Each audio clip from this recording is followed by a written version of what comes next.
For some people, this is just a pile of fabric. Maybe two piles of gorgeous, amazing, beautiful fabric. But for us, it's the beginning of something beautiful, a transformation that could happen with fabric or with gorgeous ribbon.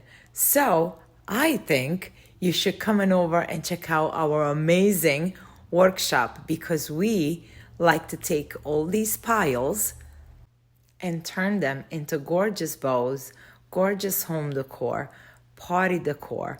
Look at that beautiful no-sew fabric bow.